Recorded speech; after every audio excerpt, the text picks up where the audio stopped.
let's see here. I gotta get logged on. It's should be on Facebook, but this interview is for something they call their inner circle. So it's a leadership group, and it's led by Sharper Business Solutions, company owned by a good friend of mine, Gary and Susan Harper. And honestly, I don't know the nature of the interview, so I'm kind of unprepared. But I'm hoping they'll take it easy on me, and not ask too challenging questions. So let's get logged on here and see what this is all about.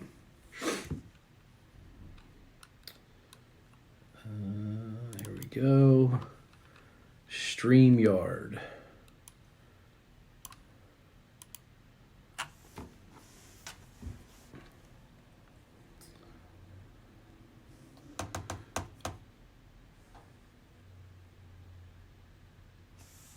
Allow camera access.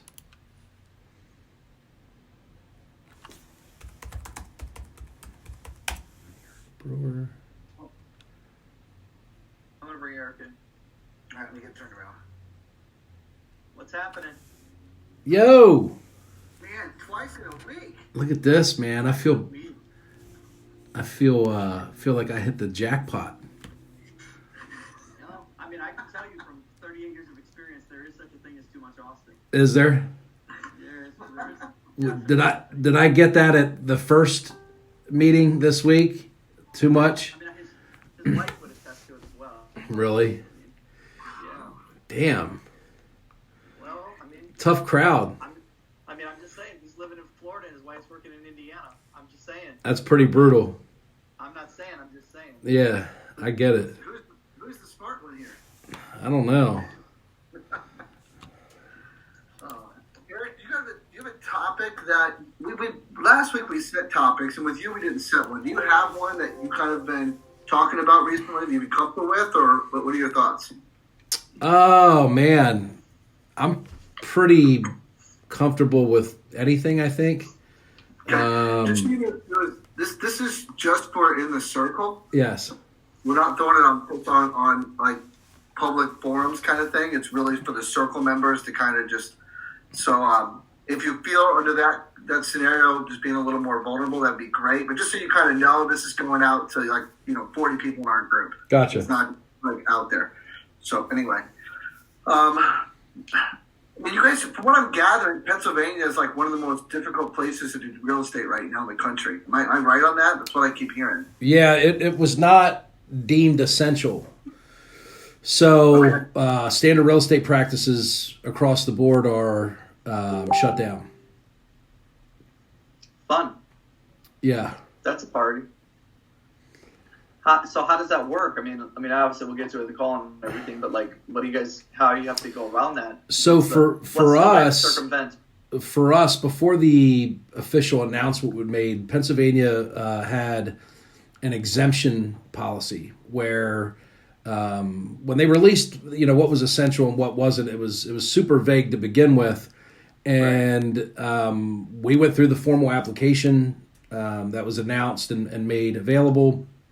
And it was about a 5 or 6 line item questionnaire that asked the nature of your business, what, if anything, you have done or would do in observance of CDC and federal government guidelines as far as social distancing. At that point, we had already moved to 95% virtual anyway, so we shared that information. So we applied for an exemption, and the response that we got was that we did not qualify for an exemption because we were essential, which, I mean, again, maybe it was just our misinterpretation of what was essential, but I mean, and I think it was the nature of a large portion of our business includes, the renovation of housing for rentals, maintenance on existing occupied rental properties. I don't know. I can't speculate what it specifically was because it didn't clarify it, but I have the email, and we then crafted that into a letter as the lockdowns became more and more strict. so that anybody that worked for us that was out traveling, if they were questioned about what they were doing, they had evidence that they were deemed essential. So for us individually, it hasn't had a huge negative impact, partially because we've moved most of our business to virtual, and then what we're unable to do virtually has been deemed essential anyway. And then we've just been real responsible about it. Like, with contracting and stuff, we only have one contractor in the house at a time, where in any other time there might have been 3 or 4 trades working in there. Do you guys do property management? We do. Okay, so that's probably deemed essential as well, I would assume. Yeah. Yeah. So is maybe this line of our conversation more going around how you guys are doing it virtually? Obviously that's all Pennsylvania specific. Yeah, and I'll give you a little insight though. It sucks. Plenty of people are talking about it's not all wrapped up. I think we've adapted. I think our client base has not. I think, and Indiana may be a lot like that. We just have some good old boys here that want to see the person they're selling the house to face to face. So we've adapted. Our process is virtually in how we communicate with customers. We took quick, swift, very definitive action to train our people on doing business over the phone.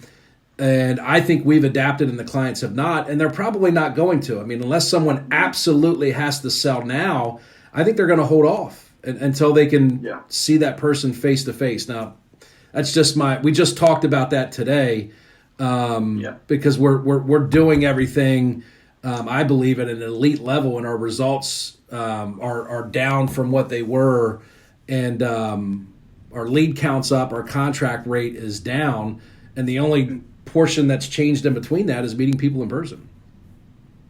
Yeah, I think. What do you think the stimulus checks today are going to impact that too, as far as folks not feeling the pinch to do something because they just got a few bucks in their bank account?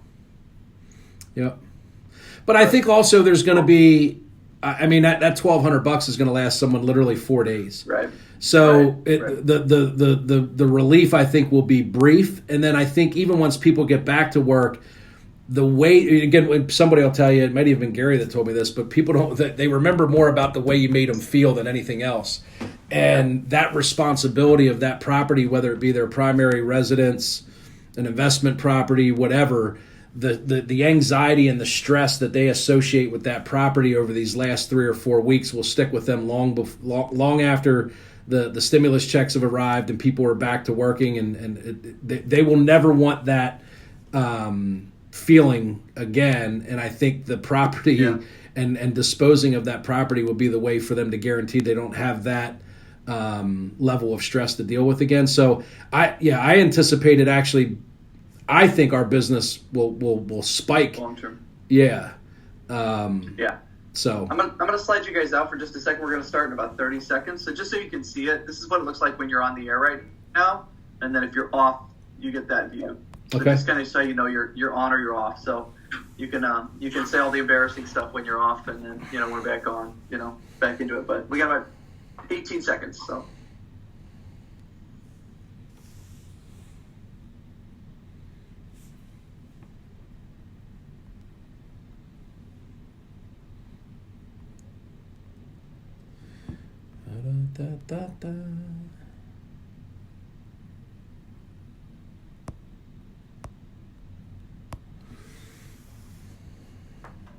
We got a good one for you today. Mr. Eric Brewer is going to join us in just a second here. I'm going to go ahead and bring Austin in, and he is soaking up the sun in beautiful Florida and looking tan and so forth. Now, I'm going to bring Eric in here in just a second, and I want you to tell me that these guys don't look like long-lost brothers. Ready? Here we go. Ready? Watch this. Look at that. I mean, come on, man. You put a beard on that man. They're brothers. Yeah. He looks more like your brother than I do. Austin's got the lockdown. He's got the lockdown beard. I have the lockdown extra poundage. So no. Eric, thanks for joining us with this. And man, I feel like we already had our education in the pre-show, but we're gonna lock it down here and get a little bit more information out of that. So maybe just give us a quick introduction, who you are, where you're at, and kind of some of the verticals you guys play in. Sure, I'd be happy to. So thanks for having me. I am located in South Central Pennsylvania, not to be confused with South Central LA. Two completely different worlds, but they sound pretty cool if you say it quick enough. So I'm about 30 minutes south of the capital of Pennsylvania in Harrisburg, and about 35 minutes north of Baltimore, Maryland. We operate in 7 counties. We do a little bit of everything, but our core business is we are a turnkey provider. We do a fair amount of wholesale transactions. We do a fair amount of fix and flips, and then we also have a residential real estate brokerage that operates alongside of our business, and we do about 300, between 270 to 300 conventional real estate transactions a year as well. So the important question within that, then, are you a Phillies fan or a Pirates fan? How does that neither. So I'm actually I'm 35 minutes from Baltimore. I've always been a Baltimore fan. So I was a Colts fan because I'm that old, if you can figure out the math. So I'm still a Colts fan. So we took them from you. We just loaded up the trucks late one night. So we just the Mayflowers, that's burned into my memory forever. I think my dad canceled Christmas that year, but I've finally gotten over that after 35 years of therapy. And an Orioles fan. So I'm an Orioles fan and an Indianapolis Colts fan. Nice. Austin was just on a call with you yesterday, so I'm going to let him. I'm going to let him pay you back for that one and kind of throw some questions at you. I know he had to do all the talking yesterday, so I'll let him throw. Which wasn't hard for him, by the way. No, he likes. He was right at home doing all the talking. We didn't have to pry too much out of him. So. No. Austin, go ahead, Austin. Throw some stuff at Eric for him. I got nothing now. I'm all talked out after meeting with Eric on it's the best news I've heard all week.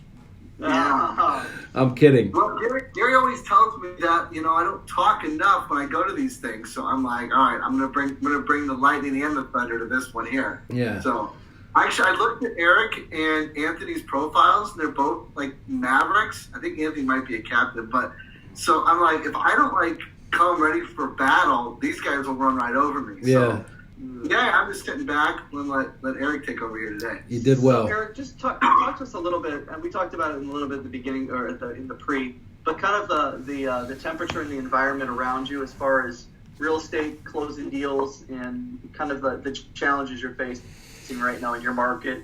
Again, you're working in both Maryland and in Pennsylvania? Yeah, and as close as they are by geographically, they're quite different with the restrictions and the nature of the stay-at-home order.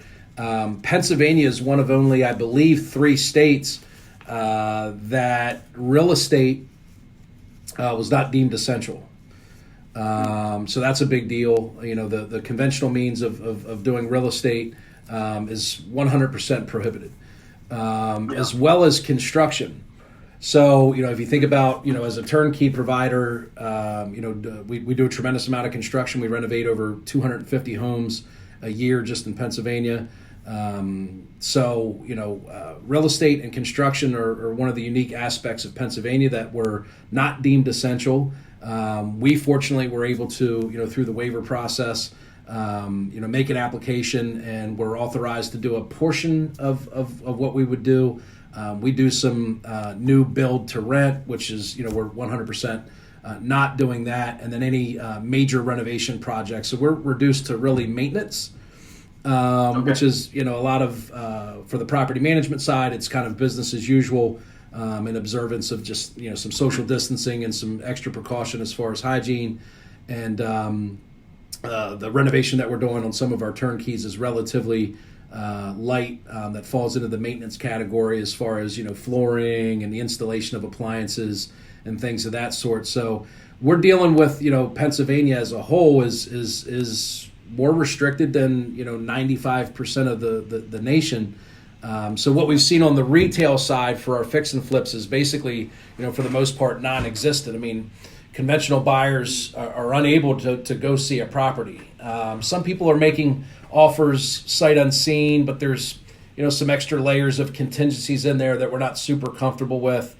So we're not willing at this point to tie up a property with those extra contingencies. We have had a few people that have bought them sight unseen and waived inspections. So one thing that we did is we've taken very detailed videos, walkthrough videos, Matterport photos, instead of typically adding 20 pictures, we have like up to whatever the MLS will hold, it's like 45, to try and give people enough information to where they would feel comfortable committing to buy a property without physically seeing it. I mean, and certainly people can drive by. They can drive by, see the location. That combined with pictures and videos, we're still selling some retail stuff, but certainly not at the pace that we normally would. Yeah. Did we lose Brent? He froze on us. Oh, now he's gone.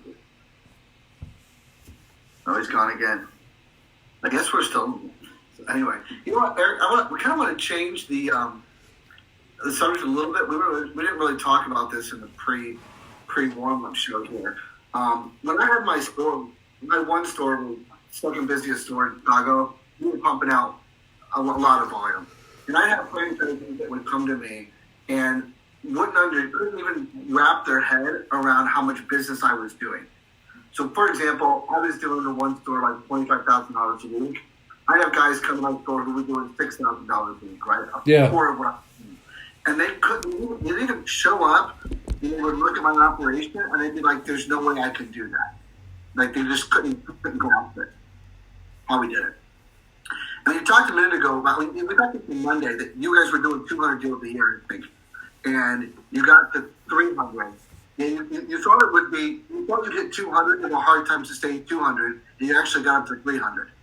And I feel like there's a lot of people in our circle that look at that number and say, that's like an unattainable number that I could never reach. How would I do that?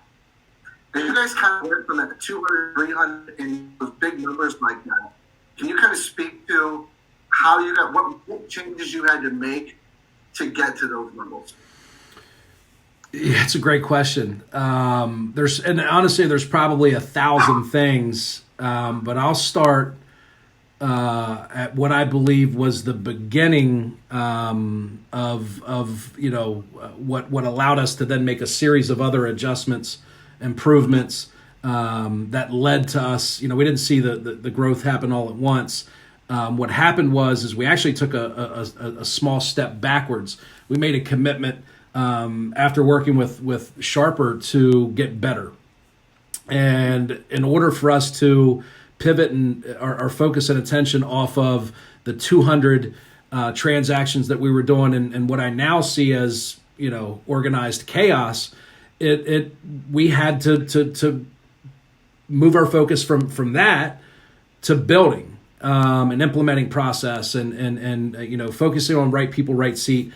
So for a period of it was roughly one quarter where we were focused on, that quarter and the rocks that came with that were not necessarily production based or volume based. They were more personnel focused, process focused, health focused. And we saw a decrease in volume, but an increase in profit. Which for us was, if we didn't have enough encouragement or belief that we were doing the right thing at the conclusion of that first quarter, where we were like, man, we got a lot done, but we just didn't sell as many houses as we had done previously. But then when we looked at the profitability, it was better. And I mean, quite simply, our dollars and net revenue profit per transaction went up. So even though we did less volume, we did higher quality. And I'd like to call it quality profit. A lot of times we look at the number of deals or volume, and I mean, frankly, there's people that are probably going to watch this that make more money on 100 deals a year than we do on 300. And it's a balance of finding that sweet spot. I think that's important for every business owner. Whether or not they're willing to take on the risk that comes along with doing 300 transactions. So for us, it really became a commitment to knowing our numbers, being healthy, and establishing accountability and cadence for whether it was going to be 100 deals or 300 deals. We were going to know everything we felt we needed to know about our people, our process, and the numbers that were, because we only ever counted deals. We didn't spend a lot of time talking about what I now refer to as, lead indicators, KPIs, stuff like that. So we know way more about our business now, other than just, at the end of the month, counting all your your profit and going, oh, that was good, we should do that again. I mean, it's much more strategic. So what we did was we got better before we got bigger, which whether we were doing 200 deals a year or 20 deals a year would have been the same steps. And we implemented, EOS, which gave us the ability to do that. So then once we started to see the health of our company improve, our people actually started to push us to do more volume. It wasn't necessarily intentional. We picked up on all of these efficiencies where we found one of the things that we did is became more specialized. Just by doing the accountability chart, we noticed that in some cases we had one person sitting in 4 seats.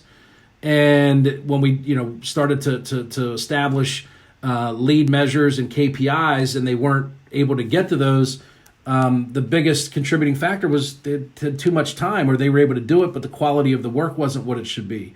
It just came down to being stretched too thin, or we had a lead manager in a marketing position, and we wondered why our marketing results weren't what they needed to be. So once we got to that point, we added people, which was tough to do at the time, because you got to remember the point of reference is we had just scaled back volume wise a little bit, so it felt a little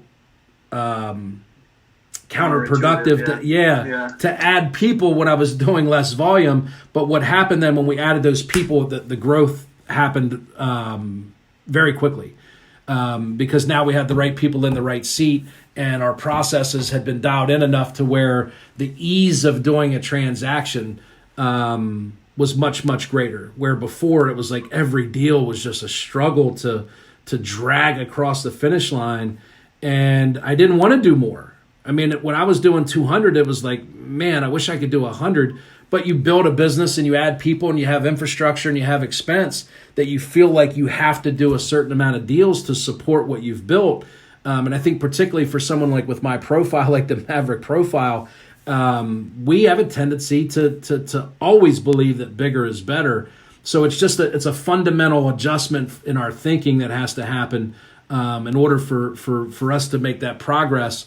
But fortunately for me, it happened pretty quickly, so I wasn't in limbo very long. I didn't have to accept the fact that we were doing less transactions for very long, because by the end of the next quarter, we were on pace to see about a 40% growth in business.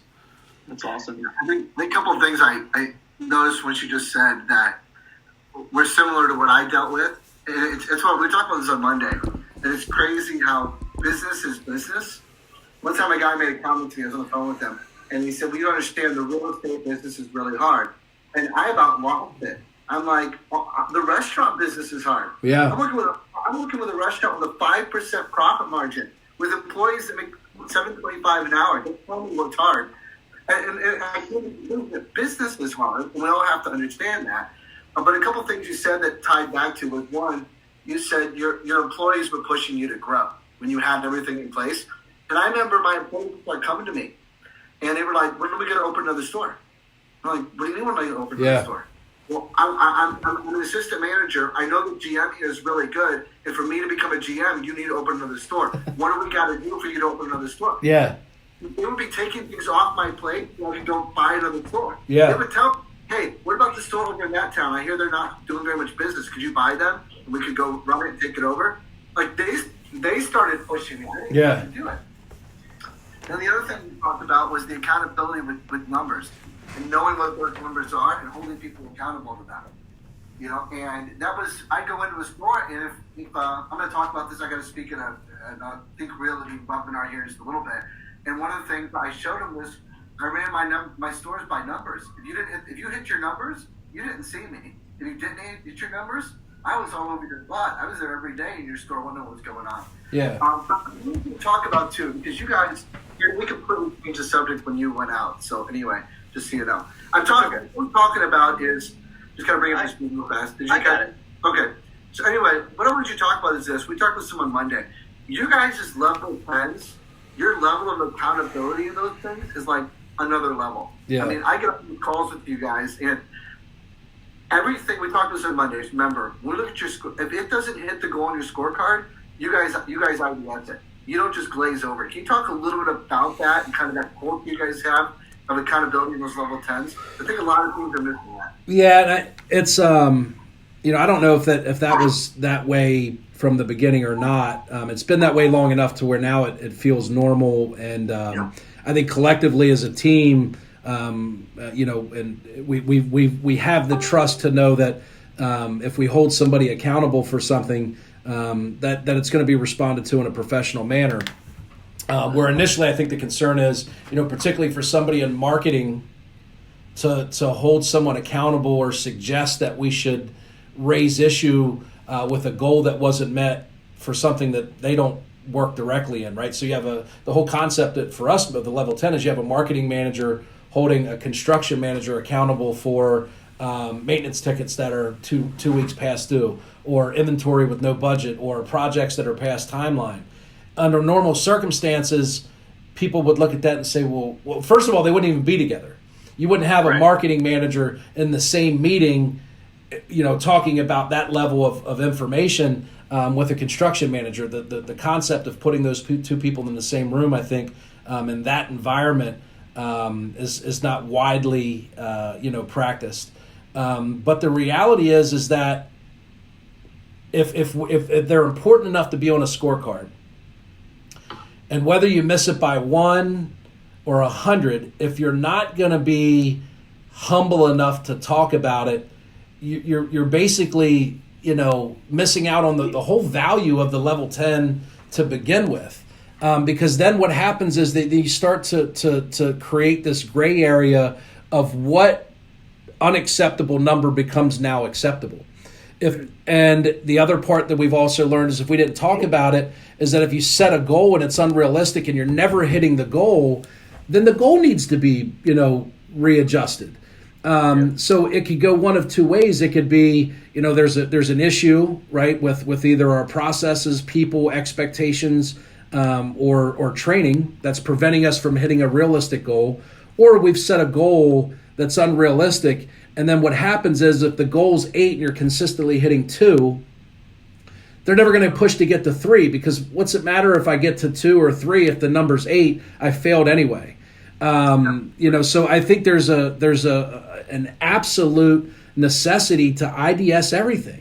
Or not, right? If you don't, it's you can say it a 1,000 different ways, but if you stand for nothing or fall for anything, that's an exaggerated version of what we're talking about. If you're referring to lead count, like it's not life or death, right?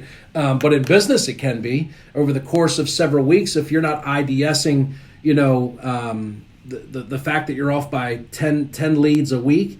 By the end of a month, that's 40 leads. That's probably one transaction. If your transaction's worth $20,000, it's $250,000. So, yeah, I mean, and it's worked for us, but it wasn't always that way. I mean, some people would think in the beginning, I think that it was trivial, that we may IDS an issue, and I think the terminology issue, until you've been working in that model for a period of time, seems maybe a little drastic for most people, right? Like it can be a concern before it gets to an issue, but there is no variations of that, right? It's an issue. That's just the way those level 10s work. And over a period of time, it started with me. Like in the beginning, it was myself and Anthony, my integrator, where whoever was leading that level 10 would say, "Hey, is there anything on here that you want to take over to the issues list?" And there's like 6 things on there that should clearly be moved over. And nobody would speak up. And it would either be myself or Anthony that would push the issue. And just over the course of we would explain it at some point about why it was important to talk about it. But you either got to do it or don't kid yourself and go through, not to be brash, but don't go through a level 10 and operate at a 6. I mean, it's called a level 10 for a reason. And if you're going to set goals and you don't hit them, then you owe it to yourself and your team to talk about it. Or you don't have the right to claim victory when you finally do get there. It's going to be by accident, and the chances of you repeating it are slim to none because you don't know how you got there. Yeah, and I think it goes back to something you said at the very beginning before we even started on the call was you were talking about the fact that you guys feel like you have a well-oiled machine and a high-performing company going there, and others who don't have that same consistency right now. You said it. They're gonna struggle, and they're gonna suffer through some of these times that we're in right now, where things are going to get more difficult and things are more challenging. Where if the machine isn't running right, this is where you're going to find out about it. You don't find out about it when you're coasting down the hill. You find out about it when you're climbing up the mountain. Yeah, I mean, I look at it like a well-oiled machine from the exterior, but on the inside, which is like what level 10s are, it's a straight up pit crew, right? I mean, it's like if anybody that, I'm not a huge NASCAR fan, but I watch it, and for 50 laps that car's operating at full capacity, but by the time it gets to the pit crew, like the tires are about to explode, the engine's about to catch on fire, right? The driver's like dehydrated and will probably go into some type of shock in the next 30 seconds if he doesn't get water. And they get to, because they push really, really, really, really hard. And that's kind of how I look at those level 10s. It's like a pit stop where we come in, we change tires, we recalibrate, we look at things like what was our pace for this last round of laps. So on the exterior, you look like a well-oiled machine, but constantly under the hood, we're tweaking, breaking stuff. I mean, one of the things that we may or may not talk about today is going virtual. And I think that you asked me, how's that going? I said it sucks. I think we do a great job of it, but I think in our particular area, we have better adjusted to virtual than our clients have. And it doesn't matter how good that that we are at doing it. If you don't have a client base that's receptive to it, you're just not going to get the same results. Now we're getting results, acceptable results. We haven't changed our goals. From an acquisition, and I'm talking predominantly from acquisitions. Which when I look at the nature of this business for the last 5 to 10 years, that's the hardest part of the business, right? Like it's the coveted deal. Getting the deal is the hardest part. Once you get the deal, selling it, in the market, even today, as we're working through this, dispositions for us has not been an issue. When you get a deal, I mean, we have a core group of buyers that are continuing to buy even through the adjustments and things that we've seen over the last several weeks as a result of the virus. But the acquisition part of our business was challenging to begin with, and they just threw a monkey wrench into the whole thing because we were not buying over the phone. And we hired based on in-person appointments. I mean, I think if you look at the profile of a person over the phone versus a person that's buying at the kitchen table, it's different. So I'm asking those people to produce the same results. Their profile hasn't changed, but now the climate and the atmosphere and they're working in has changed pretty drastically. And if you think about it for what you know from a predictive index, someone with a super high B that gains all of their energy from people, even if they're on the phone and they're engaging with customers, it's not enough. Now, if they were in a room full of people on the phone, it would be much better, but to be in their home office, which for most of these people is a modified version of, I see Austin's very manly piece of art that he has behind him there. It's clearly something that he selected. And as he leaned over, I see he's got a nice flesh-colored chair that he's sitting on there. So he's working in a modified version of a normal atmosphere. It's particularly for salespeople. I think this has been a big culture shock. And I think we're doing a great job of adjusting, but quite frankly, it sucks. It's bad. We're not getting the result because our lead count has gone up. I think we're one of the few people in our market that's continued marketing. If anything, I turned it up a little bit. And so our lead count has gone up, our appointments have gone up, and our contracts have gone down. And I still have the same talented people. We're still the same company with the same reputation, all of that stuff. The difference is the nature of the transaction has changed. So that's been challenging for us. Yeah. When I had my stores, what took us to the next level? I was the fastest growing store in the country for 3 years in a row with 3 different stores right at the beginning. And then, things started to level off. We kind of had arrived, not arrived, but we started to get a little complacent. So I sat down one day with our Ryan Schroeder, Brandon, who worked for me, and we decided that we wanted to have a record in one of the stores, and we wanted to blow the doors off of the thing. And two reasons were A, I like making money. I wanted to have record sales. He was competitive. I like money. I want to make money. He was competitive and wanted to break the store record. And but we started talking about it, and what else it was going to do, and it did for us, was it magnified the weaknesses in the store. So we literally threw everything we had. We ended up setting a record for the busiest non-university store in the country in a single week. $47,000 worth of pizza in a single week, which is a ton of pizza, out of a store that normally does 20 to 25. Wow. Right, almost their sale. And I tell you, by the end of the week, we were all ready to about beat each other with a baseball bat. I knew who the worst people in the store were. I knew what was wrong with my oven. Everything that could break that week broke that week. You know what? We got to the next week, and 25,000 felt like a walk in the park. Like it was literally no big deal. And it was kind of, I started this line of questioning of, people would come and ask me what I did, and I would try to break the store and break the employees inside of it. And I like your analogy with NASCAR was phenomenal. It's the same thing, right? It's breaking as far as you can get, as close as you can get to breaking this thing without breaking it.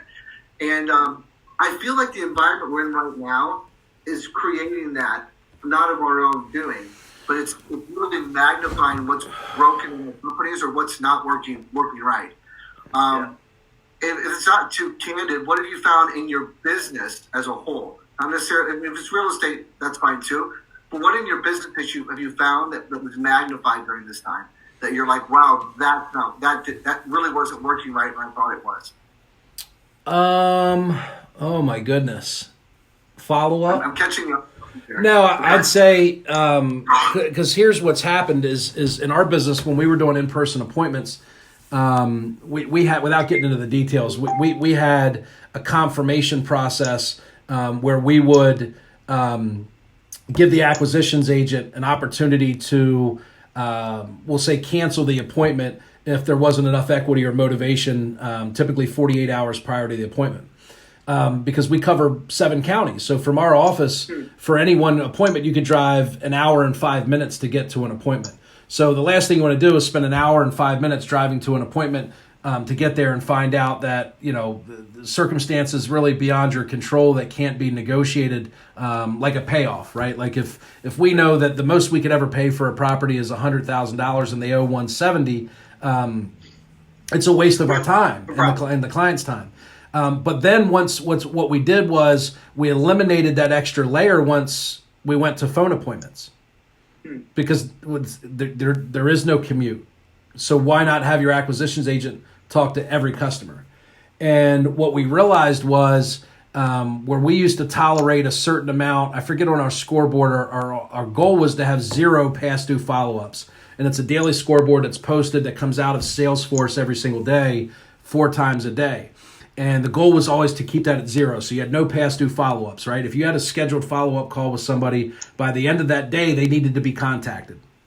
And then move to whatever the next appropriate follow-up action was. If you left a message, you want to call them again 2 weeks from now, you would make that adjustment in the CRM to schedule that call. And what happened was, as our agents took more appointments, our follow-up funnel started to A, we're putting more people in follow-up because we're getting more leads. B, they were spending more time engaging with new customers, because now where they used to take 3 acquisitions appointments a day, they're taking 5, right? And each one of those phone calls lasts 45 minutes. And we're all about not the volume of calls, but the quality of calls. So one of the things that we track is the amount of time that you spend at the appointment. For me, it's one of the biggest indicators of what the result's going to be. If you walk in, you spend 15 minutes with a customer and you make them an offer, if it's the right offer, they're probably going to kick you out. I mean, if they're going to. And I always had this rule that your first offer should really be insulting. I mean, it really should. If you're making the right offer, it should be insulting. And the only way you can get away with insulting somebody is if you've built a relationship, right? Like I can say and make fun of Austin's artwork because we have a relationship. If I had never talked to him before and I made that comment, he may have booted me off today's live stream.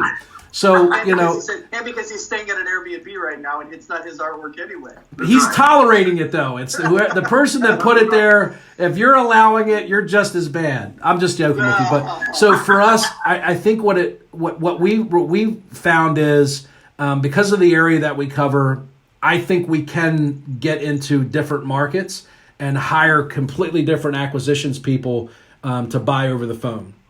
So we broke something that we weren't really doing. But I think what it's done is it's created an opportunity, because while we're having success, it's extremely painful, and I feel like I'm rowing a boat with tennis rackets, right? Like I'm making progress, but if I had a better tool, I'd get much more progress. So the next thing for us is to probably move into another market where we exclusively buy virtually, because I believe in the concept, but I don't believe in it wholeheartedly with the people that we've hired to do face-to-face in-home appointments. And then I don't think our client base is as receptive to it as you might see in a lot of more larger cities, right? Like if you think about it, most people that live in some of these larger cities, they do a lot of things by way of internet. They shop on Amazon. They probably bought their car without physically going to the dealership up until the point to where they wanted to either drive it or pick it up.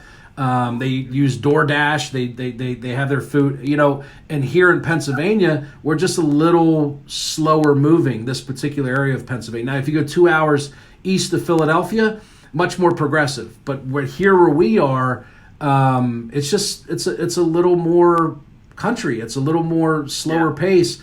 And our core customer is over the age of 65. So if you take the geographical area by nature, moves a little bit slower. Then combined with the median age of our client, they just do not. And plus, that's also a demographic of people that's historically been targeted by scams. So people have called them and tried to sell them bridges over the phone for 20 years and been relatively successful at it. So when they have a salesperson, acquisitions agent trying to purchase their most valuable, potentially last remaining asset, I think we're dealing with a lot of barriers that are unnecessary. I mean, under these terms they are, but for us, what it's done is it's revealed to me that this market is not ready. I don't believe for buying over the phone. Our particular staff is not best suited to be able to buy over the phone. But what it's revealed for me is two things. One, we need more focus on follow-up. It's something that we lost sight of because we were getting 20 deals a month by not being great at it. Our lack of focus on follow-up, I think, has cost us some deals. We sent out, something like 5,000 follow-up text messages the other day and probably got, 10 or 12 responses. We got a lot of responses. Some of them I won't say what they said or what the names that they called my mother, but the others were, I sold it 2 months ago. So, what I learned from that is whether they sold it retail or to another investor or whatever, we didn't know that person had sold their house, and it revealed a gap and a deficiency in our process for follow. We should have known that. They should have been out of our CRM or on our closed inventory sheet because they sold it to us or we knew they sold it to someone else. So follow-up was definitely something I think we got spoiled with, which I'm sure a lot of people are, maybe experiencing because the deal flow has, we're pretty fortunate where it's just been a really good market. So it revealed and it's something we're extremely laser focused on right now, is follow up. In about 30 minutes, I'm going to follow up on our follow up. So that's one thing. And then I think it's revealed an opportunity for us. If we just plugged a better suited profile for over the phone in a market that is more receptive to it, I think there's a big opportunity for us to do another 60 to 100 transactions in another market. Yeah, two things, and then we can get down to the end of it. Just the one you're talking about, people calling you with bad messages. We had a client with Sharper who he was calling a guy and he kept setting off the alarm in his wine cellar, so that was fun. So he called him and said some nice things about his mother as well. Yeah, because his wine cellar alarm kept going off.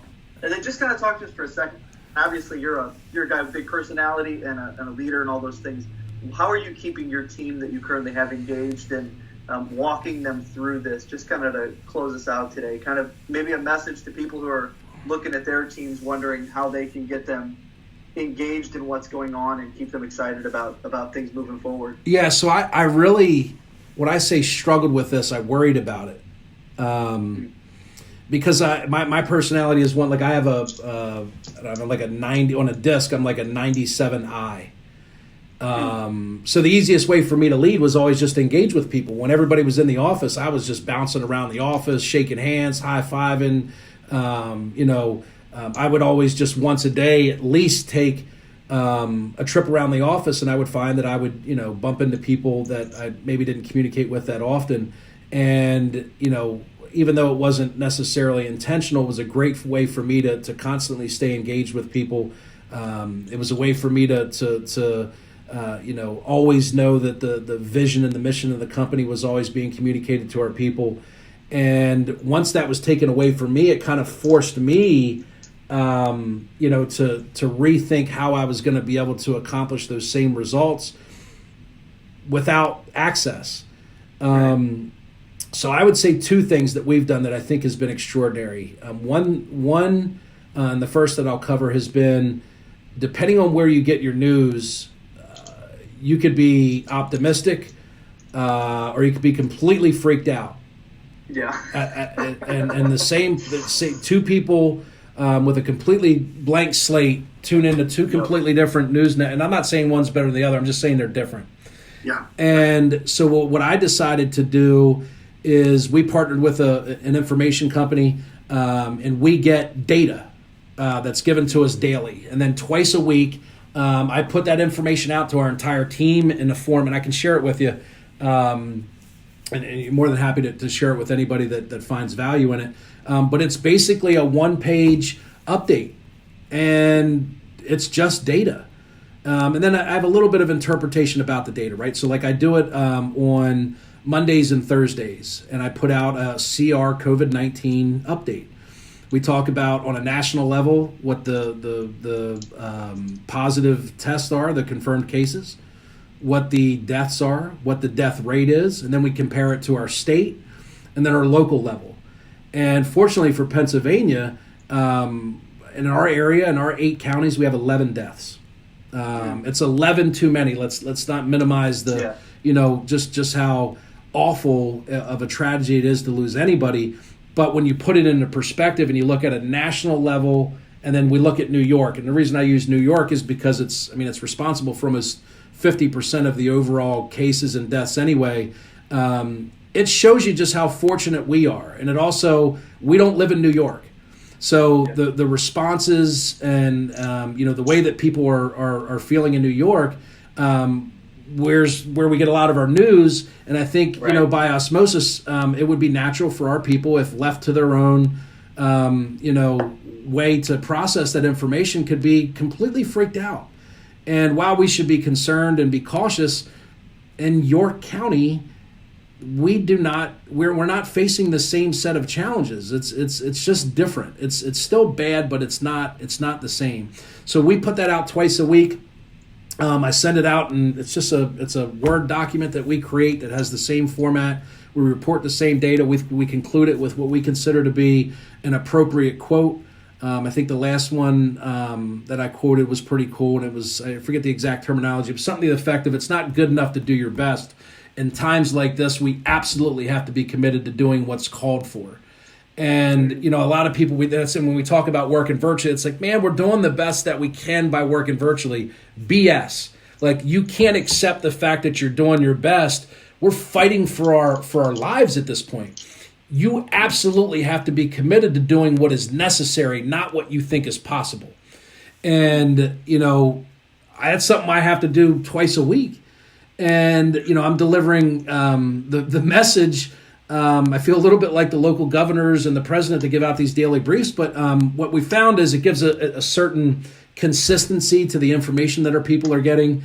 If they chose not to watch the news, which I would love, they have a reliable place that twice a week they would still know what's going on. And then when this all started happening, I read a book and some articles on how to lead through a crisis. And it was one of the things that was recommended is that you need to illustrate to your people that you're not only plugged in to what's going on in your business, but what's going on outside of your business, because it has, particularly in a crisis, a major impact on what you have to do next for business, right? So we communicate that, I record, and we have our own private Facebook page, much like what you guys run with the Inner Circle, but just for our employees, and it's a sharing space. That's the other thing that we did, is we created a separate page, and earlier this morning, one of our acquisitions agents, like a fitness freak, right? Like she is like, she works out like 6 hours a day. She's like a Instagram. She has like 20,000 Instagram followers on her fitness page, but she couldn't get to a gym. The gyms are closed down. So she's like, what do I do? Or how do I make this? Or so people were sharing recipes on our page because we can't go out to eat. And they're like, well, how do you make this stuff that we used to get at our favorite Italian restaurant? People would post recipes. So it's kept as much of that because people generally like to work here. I think it's one of the luxuries of what we've done. And I didn't want to overlook that, right? That one of the benefits that we have is the fact that we surround our people with other like-minded people that make them feel good about where they work. They can encourage them on any given day where maybe they're struggling with something work-related or personal. And if you remove that from the scenario and you're still trying to do business, I think, it can be crippling. So putting out data that's relevant, that shows that from a leadership perspective, you understand what's going on in the outside world, and you're not afraid of it, right? Like let's not talk about it because we don't want it to disrupt people. Let's just be honest about it and put it out there, and you be the person that reports it. And then the second thing was just making sure that we've been able to we have a Friday standing 6:00 Zoom happy hour. Which has been pretty fun. That's been exciting. We actually were long enough. We were like 2.5 hours our last Zoom happy hour, which was, some people were 3 and 4 drinks in, so it started to get pretty interesting. At least you didn't have to call an Uber for them, right? I guess that's the upside of it. So yes, I love all of that. I just love the fact that you guys just. By the fact that you went, here's point 1, here's point 2, you've been so intentional about it that you've made an intentional effort to say, here's what needs to get done and here's how we're going to control it with our team. I love that news idea. That is so smart. Just to give folks something that is constant and something that is coming from the company that says, hey, we're not burying our heads in the sand. We're keeping you informed. We're connected with what you got going on. I just love that. That's a great. And if you like, if you remember, just shoot me an email and I'll send you over 2 examples of it. Our people have responded well to it, and I'm happy to share it with you. The format is pretty basic. It takes the video that I shoot takes like 2 minutes and 4 seconds. It's not very long, and then we post that on our company page. Where all the employees can see it as well. So we email it out, and then I record a video where I deliver the same information in the Word document. You there?